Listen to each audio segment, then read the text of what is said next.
I had a gentleman recently contact me about his gaming computer. He had built a really nice AMD Ryzen 7 based gaming computer with a nice AMD 5700 discrete graphics card. He said that the desktop would no longer power on. There was indicator lights on the motherboard that whenever it was trying to start up, it would go to a red indicator light on the motherboard. This indicates some sort of failure in the power on self-test or post process. So I said, go ahead, bring it and let's take a look at it. We set it down on my table. I hooked it up, trying to start up, and then it was going to a red light on the main board. So we started to do some troubleshooting. I started by swapping out some RAM, swapping in some RAM, moving the RAM around, checking the sticks to make sure that they were okay, checking to make sure all the power cables were seated, and we could not get it to work.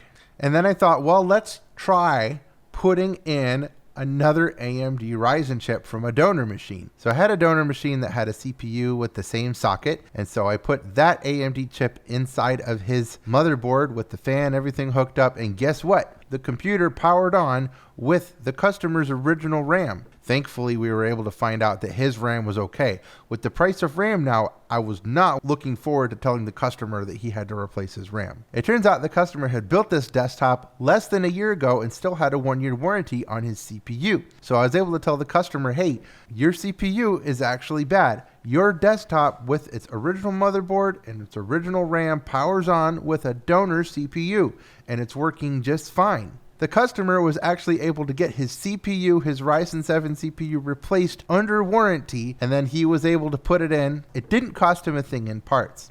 So the customer picked up his desktop and I said, just let me know how it goes when you get your CPU in and install it. Let me know what happens. A couple days later, I heard back from him that he was able to get the new CPU replaced. They sent him another one. He sent the old one back. He put the new one in, and guess what? The machine didn't post at all. There was no sign of life. It was totally dead. Deader than before. So I said, go on, bring it back, no charge. I'm going to look and see what's happening here because I think that something is just maybe not put in right. So he brings it over. I noticed that the clip for the CPU socket was not secured. So I thought, there's the problem. We took the CPU fan off. There was just one little bar that was not sat down all the way. And so when I sat that bar down and tensioned it properly, put the CPU fan back on, now the CPU was making a full connection with the motherboard and the machine powered on. So this story has a very happy ending. We saved another gaming desktop. So if I can help save your gaming desktop or whatever kind of desktop you might have, let me know. Give me a call, 864-475-1895,